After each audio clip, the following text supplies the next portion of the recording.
Kita berdoa. Kami datang kepadamu ya Tuhan pada pagi hari ini. Terima kasih kesempatan kami boleh melewati 52 minggu di tahun 2024 ini.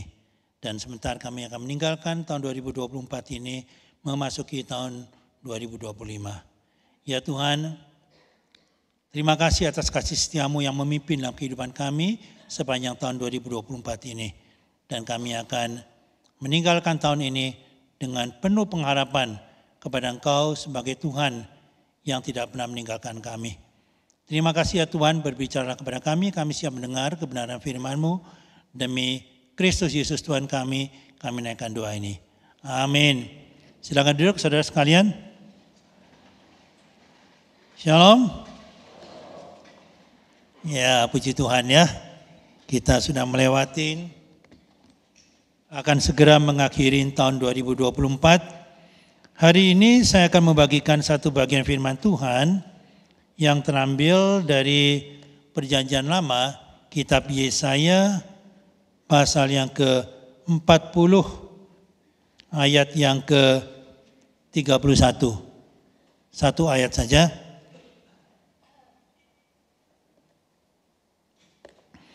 Berbunyi demikian, tetapi orang yang menanti-nantikan Tuhan mendapat kekuatan baru. Mereka seumpama Raja Wali yang naik terbang dengan kekuatan sayapnya. Mereka berlari dan tidak menjadi lesu, mereka berjalan dan tidak menjadi lelah. Sampai di sini pembacaan firman Tuhan. Yang berbahagia adalah mereka yang mendengar, menyimpan firman Tuhan dalam hatinya, serta melaksanakan dalam kehidupannya.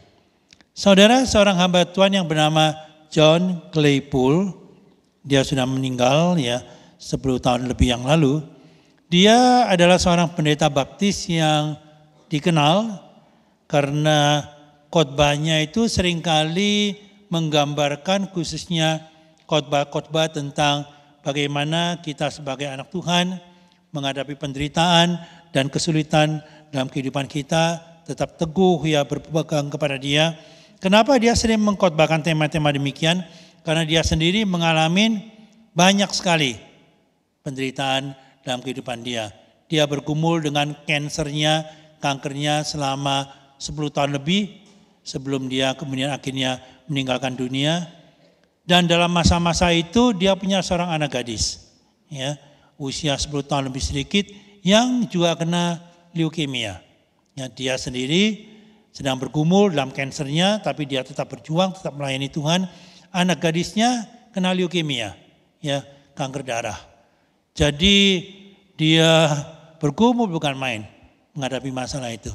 Saudaraku sekalian, diceritakan bahwa di dalam 2 minggu yang terakhir, masa-masa yang paling kritis daripada anak gadisnya ini, John Claypool dia setiap hari ya menemani anaknya di rumah sakit, rata-rata tidur setiap malam, barangkali tidur yang benar paling hanya sekitar 2 jam atau 2 jam kurang ya. Jadi dia begitu letih, begitu lelah, lesu, capek hati, capek semuanya. Sampai akhirnya anak gadisnya itu dipanggil Tuhan. Saudara, pada 2 hari kemudian ya, hari Minggu itu dia harus berkhotbah. Ada banyak orang yang mengusulkan supaya udah diganti aja khotbahnya begitu ya, diganti mungkin rekan hamba Tuhan yang lain dan sebagainya. Tetapi dia mengatakan gak usah, ya tetap dia akan menyampaikan firman Tuhan. Jemaatnya banyak yang menunggu apa yang akan disampaikan oleh pendeta ini. Mereka lihat ya begitu naik mimbar sudah kelihatan bagaimana wajahnya yang lesu, yang capek itu, tetapi dia mengkhotbahkan Yesaya 40 ayat 31 ini. Ya. Orang-orang yang menanti-nantikan Tuhan mendapat kekuatan baru. Mereka berlari dan tidak menjadi lesu. Mereka berjalan dan tidak menjadi lelah. Saudaraku sekalian, ayat ini memberikan kekuatan bagi banyak orang sebagai orang percaya dalam perjalanan kehidupan mereka. Yesaya pasal yang ke-40 ini juga bangsa Israel sedang dalam masa pembuangan ke Babel. Itu sekitar abad yang ke-8 sebelum Masehi. Dan mereka sudah capek, mereka sudah merasa putus harapan, mereka berpikir bahwa Tuhan sudah meninggalkan mereka. Dan dalam saat-saat seperti itulah, maka Tuhan melalui Nabi Yesaya memberikan firman Tuhan ini di dalam Yesaya pasal yang ke-40 ayat yang ke-31 tadi. Saudaraku sekalian, kita melihat di sini apa maksud. Saya senang sekali dengan perkataan orang yang menanti-nantikan Tuhan mendapatkan kekuatan baru. Saudara, apa yang dimaksudkan dengan perkataan ini?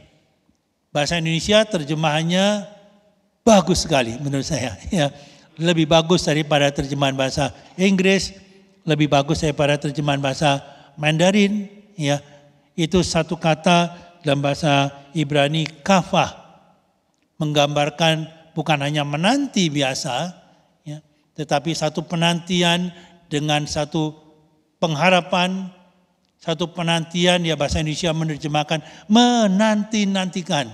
Ya, bagus ya, beda kan? Menanti-nantikan dengan menanti, sama enggak? Sama tidak? Tidak sama, ya, tidak sama.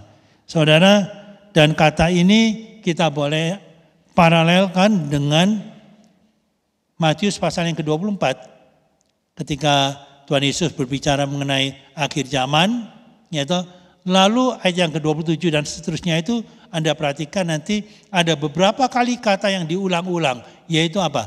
Berjaga-jagalah. Ya. Berjaga-jagalah. Tidak dikatakan hanya berjagalah, tetapi berjaga-jagalah. Demikian juga ayat ini ya, menanti-nantikan. Beda ya, menanti-nantikan dengan sekedar menanti. Berjaga-jaga dengan sekedar berjaga. Beda tidak? Beda tidak?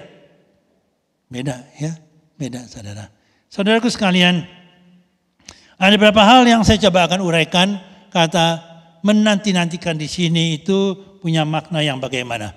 Saudaraku sekalian, penantian di sini adalah saat Tuhan mempersiapkan diri kita. Saya katakan, jadi bukan satu penantian yang sia-sia, ya, menanti yang Anda tidak tahu apa tujuan menantinya itu, ya, bukan satu penantian yang Anda hanya wasting time, menyia-nyiakan waktu, bukan itu.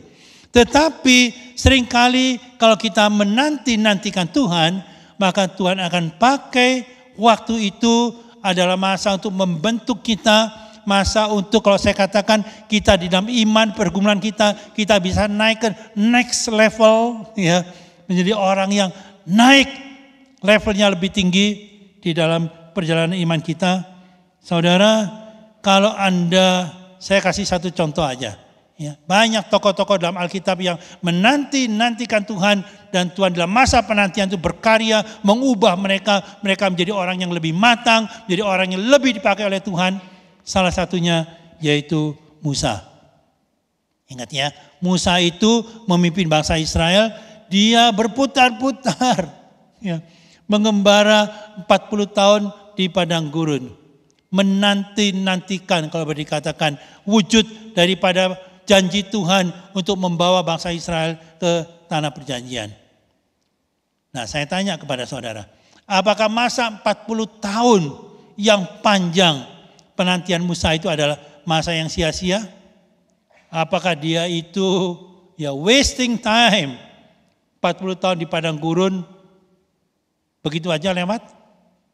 Tapi saudara perhatikan, ada satu perubahan yang besar khususnya di dalam diri Musa sendiri. Dalam diri bangsa Israel, mereka bagaimana mengalami perjalanan bersama dengan Tuhan selama 40 tahun itu. Dalam diri Musa yang luar biasa.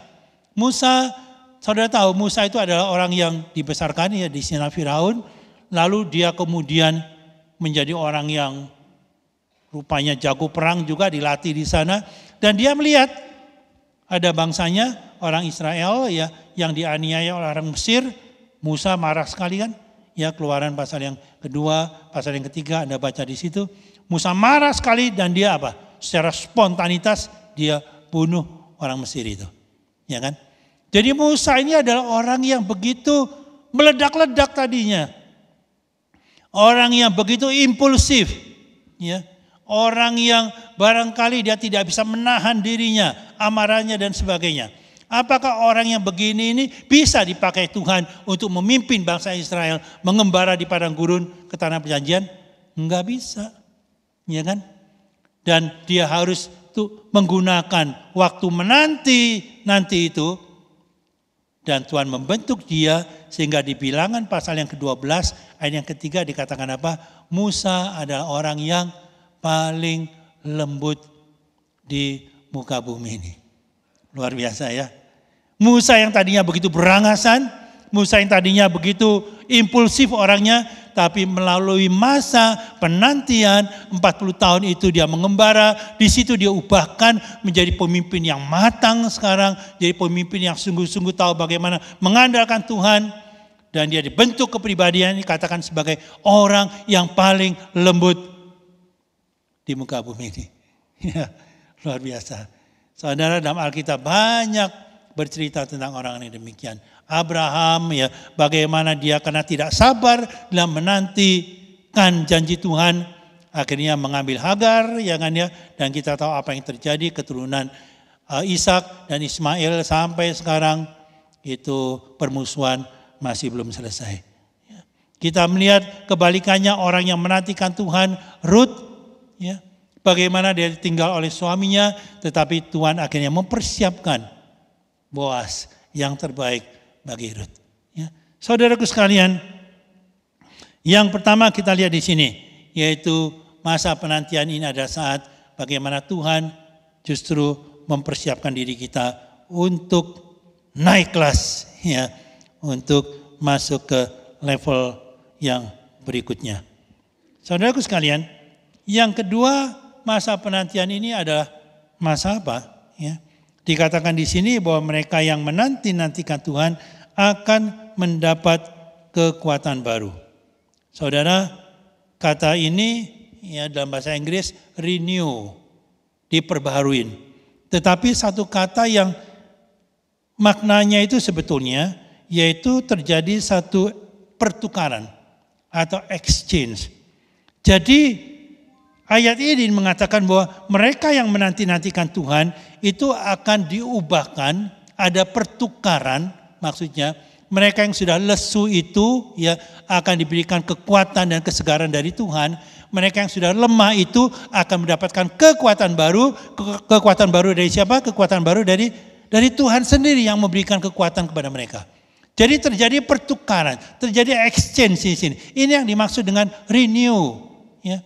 Yaitu kita yang dengan kekuatan kita sendiri udah capek, udah lemah, udah merasa kehilangan pengharapan dan sebagainya, tetapi diubahkan, diperbaharui kembali dengan kekuatan yang dari Tuhan. Diubahkan sehingga yang kita sudah hopeless menjadi orang yang hopeful dalam kehidupan kita. Itu yang dimaksudkan dengan memperoleh kekuatan baru. Ya. Saudaraku sekalian, kalau Anda barangkali mengandalkan kekuatan Anda sendiri, ya, menghadapi kesulitan, tantangan dalam kehidupan ini, maka Anda akan mentok, akan menghadapi jalan buntu. Ya. Satu-satunya adalah Anda datang ke hadapan Tuhan, ya, lalu Anda ditukar, itu maksudnya. Kekuatan Anda yang sudah lemah itu diberikan kekuatan baru yang dari Tuhan. Saudaraku sekalian, itu makna daripada masa penantian yang kedua. Yang ketiga, saudaraku sekalian, masa penantian di sini ada apa? Saya katakan masa penantian ini adalah saat kita mempraktekkan iman yang aktif. Apa maksudnya? Bukan saat kita dengan pasif hanya menunggu di sana, bukan. Tapi saat kita mempraktekkan iman kita yang aktif itu. Saudaraku sekalian, tadi saya sudah katakan ya di dalam paralel dengan ini Matius 24, pada waktu kita menantikan kedatangan Tuhan Yesus yang kedua kali, apa yang kita lakukan? Apakah kita hanya ya menjadi orang Kristen yang pasif? Begitu? Tidak, ya kan? Tuhan Yesus mengatakan berjaga-jagalah, artinya kita harus mempraktekkan iman kita yang aktif dalam masa menanti kedatangan Tuhan Yesus yang kedua kali, bagaimana kehidupan kita, bagaimana pelayanan kita boleh sungguh-sungguh semakin menjadi berkat bagi lebih banyak orang. Itu masa penantian dalam kita mempraktikkan iman yang aktif, maksudnya demikian. Saudara, saya teringat ada satu cerita tentang seorang muda ya, Navy, Angkatan Laut. Dia itu baru menikah belum lama, lalu dia mendapat tugas berlayar ke tempat yang jauh ya, dengan Angkatan Laut yang lain ya, Navy. Mereka pergi berapa bulan, cukup lama, lalu tibalah saatnya mereka pulang ya, dari berlayar itu pulang. Nah, ketika mereka sampai di pelabuhan dermaga dari jauh, wah, banyak orang yang sudah menyambut ya, yang menunggu di sana. Itu para angkatan laut yang lain ya, yang masih muda-muda, lihat dari jauh, aduh senang sekali, kelihatan istrinya udah menyambut, udah menunggu di sana ya. Yang satu lagi lihat, aduh ya, itu istri saya, dia sambil menggendong anak saya sekarang sudah hampir 1 tahun ya. Waktu saya pergi berlayar, anak itu baru beberapa bulan. Wah, semuanya antusias sekali melihat. Si anak muda ini, angkatan laut muda, dia mencari-cari ya, mencari-cari istrinya. Cari, nggak ada ya, di mana istrinya? Barangkali dia salah ya. Ketika udah turun dia cari lagi, nggak ada istrinya. Akhirnya dia pergi pulang ke rumahnya, ya. Dia ketuk pintu rumahnya, istrinya itu ada di rumahnya, ya. Dan suami ini nanya, loh, kamu kok tadi nggak jemput saya ke pelabuhan ya? Istrinya dengan cuek, acuh ngomong, ya gua nungguin di rumah mah sama aja. Ngapain mesti ke sana? Ya. Saudara kok jadi suami gitu kesel nggak coba? Kecewa nggak? Kecewa nggak? Kok nggak ada yang ngomong sih? Nggak ada yang kecewa? Kecewa nggak suami lo itu? Kecewa kan ya? Beda nggak antara istri ini dengan istrinya tentara yang lain? Beda nggak? Beda nggak? Istri ini hanya apa? Hanya menunggu dengan pasif, ya kan, di rumahnya, ya, dan dia dingin-dingin aja, cuek-cuek aja. Sedangkan istri yang lain, ya, mereka dengan antusias, ya kan, mereka bukan hanya menunggu secara pasif, mereka menanti-nantikan, berharap berjumpa dengan suaminya itu. Betul, saudara? Jadi di sini saya katakan nih ya, menanti-nantikan itu ada unsur iman yang aktif di situ.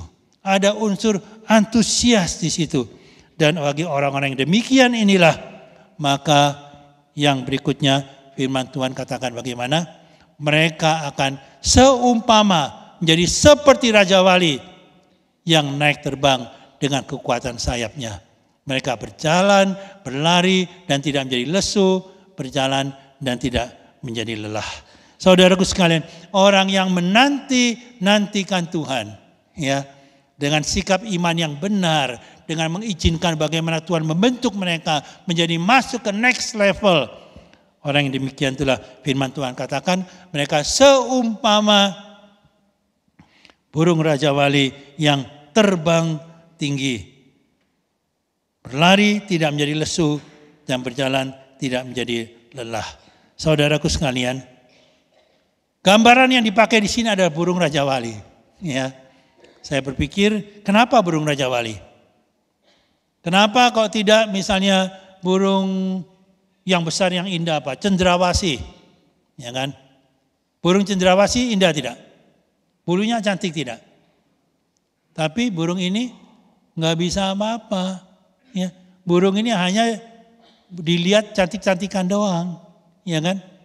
Beda dengan burung Raja Wali. Ya.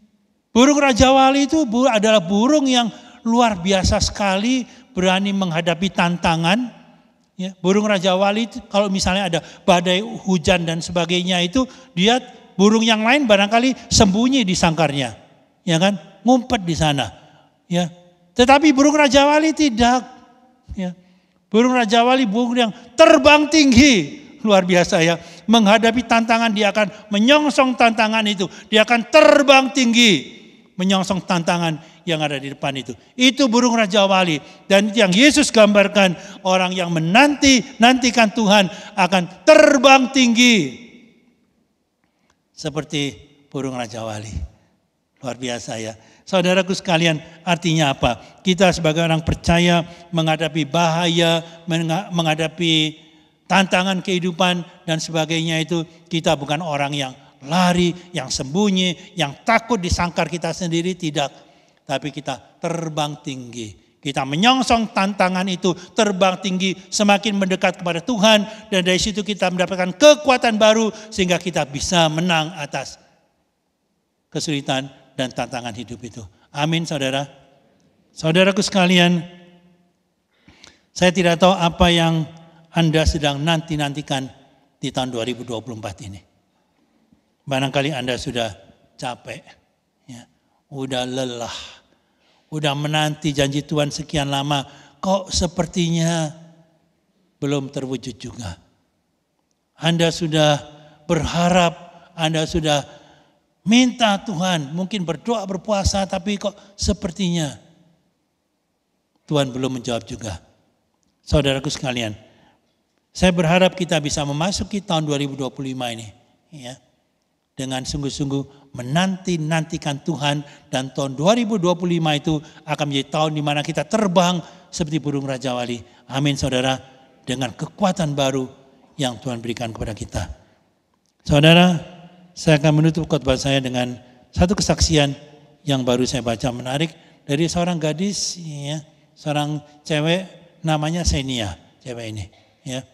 Jadi dia itu dibesarkan dari keluarga yang broken home, ya. Suaminya, papanya dengan istrinya itu mereka bercerai, dia ikut dengan papanya, sementara papanya kawin lagi, tapi intinya dia tidak betah di rumah dan sebagainya. Dan dalam usia 15-16 tahun dia mulai sering kali di jalan, ya, bersama dengan anak-anak yang kacau di jalan, ya, coba drugs ini dan sebagainya. Umur 17 ya dia hamil bersama dengan seorang, sama-sama anak di jalanan, umur 18, setahun lebih tua dari dia. Saudara bayangkan ya, umur 17 dan 18 ini akhirnya mereka, ya entah bagaimana dasarnya mereka paksain kawin juga ya. Anak yang masih belum dewasa, ya kan ya, kawinnya karena kecelakaan, satu umur 17, satu umur 18, rumah tangganya udah, ya kan, udah kebayang oleh kita, kacau pasti. Saudara, tapi si Senia ini, ya, ketika dia dipaksa, akhirnya dipaksa oleh suaminya itu menggugurkan kandungannya yang udah besar itu, dan akhirnya digugurkan itu, melalui peristiwa itu dia merasa sangat guilty feeling sekali, ya. Dia melihat bagaimana bayi yang dikandungnya itu sudah 7 bulan lebih, ya, semua organ tubuhnya sudah lengkap dan sebagainya. Dia merasa, aduh, betul-betul ada satu guilty feeling dalam diri dia. Jadi dalam masa-masa seperti itulah, ya, dia bergumul, dan seorang temannya mengajak dia dan memperkenalkan dia kepada Tuhan. Saudara, ada satu pengharapan baru dalam kehidupan dia. Ada satu keyakinan yang memberikan makna baru apa yang harus dia jalani dalam kehidupan ini. Tapi saudaraku sekalian, dalam masa-masa itu suaminya masih tetap suaminya yang dulu. Ya, masih keluar, masih kacau, tidak tanggung jawab dan sebagainya. Sering menertawakan dia, lu sekarang apa ya, ngomong agama segala dan sebagainya. Ya. Tetapi Senia ini dia tetap ya mendoakan suaminya. Menantikan penggenapan janji Tuhan atas kehidupan dia. 8 tahun saudara. Ya. Dari dia umur 17 sampai dia umur 25, suaminya 26 itu. Akhirnya suaminya betul-betul dimenangkan, melihat kehidupan, ketekunan, perubahan daripada Senia ini. 8 tahun mendoakan ini. Dan suaminya itu akhirnya menjadi hamba Tuhan, mempersembahkan diri. Saudaraku sekalian, orang yang menantikan Tuhan. Kata firman Tuhan apa? Mereka berjalan tidak menjadi lesu. Mereka berlari tidak menjadi lesu. Berjalan tidak menjadi lelah.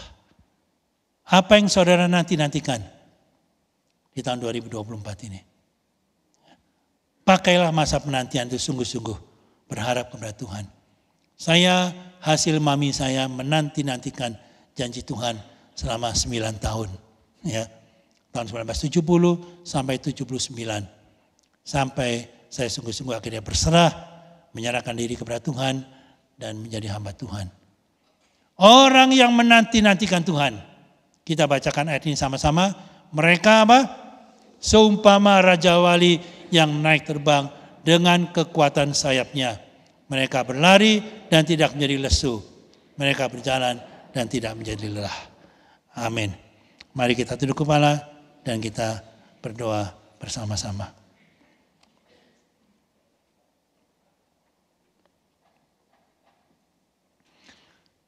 Kami datang kepadamu ya Tuhan pada pagi hari ini. Terima kasih ya Tuhan, di akhir tahun 2024 ini kami mendapatkan satu firman Tuhan yang begitu menguatkan kami. Tuhan, ada banyak hal di tahun 2024 ini yang kami nanti-nantikan. Yang kami rasa Tuhan belum mengenapi janjinya dalam kehidupan kami. Apakah itu dalam kehidupan keluarga kami, hubungan kami suami dengan istri, apakah itu dengan anak-anak, apakah itu dalam masalah kesehatan, apakah itu dalam masalah pekerjaan. Tuhan, kami mau berdoa supaya sungguh-sungguh dengan bersandar kepada kekuatan yang daripada Tuhan, dengan menanti-nantikan Engkau, maka pada tahun 2025 kami akan menjadi seperti burung Raja Wali yang terbang tinggi. Kami tidak takut menghadapi tantangan itu. Kami akan menyongsong tantangan bersama dengan Tuhan. Dan kami akan berlari tidak menjadi lelah, berjalan tidak menjadi lesu. Terima kasih ya Tuhan. Kami serahkan jemaat-Mu di tempat ini. Saudara ada yang punya pergumulan, ada sesuatu yang Anda sedang nanti-nantikan dan Kau ingin Tuhan menggenapkan janjinya tahun 2025. Engkau boleh berdoa juga dalam hatimu. Kau juga boleh menaruh tanganmu di dadamu. Satu pokok doa itu yang kau sudah nanti-nantikan. Doakan itu pada pagi hari ini. Terima kasih ya Tuhan. Jemaat-Mu di tempat ini kami serahkan masing-masing pribadi lepas pribadi ke dalam tangan Tuhan. Kami mendengar bagaimana kesaksian mereka. Kami mendengar bagaimana mereka di tahun 2025. Mereka mengalami janji Tuhan. Penggenapan janji-Mu dalam kehidupan mereka. Terpujilah nama-Mu ya Tuhan. Demi Kristus Yesus Tuhan kami naikkan doa ini. Kita katakan semua, amin.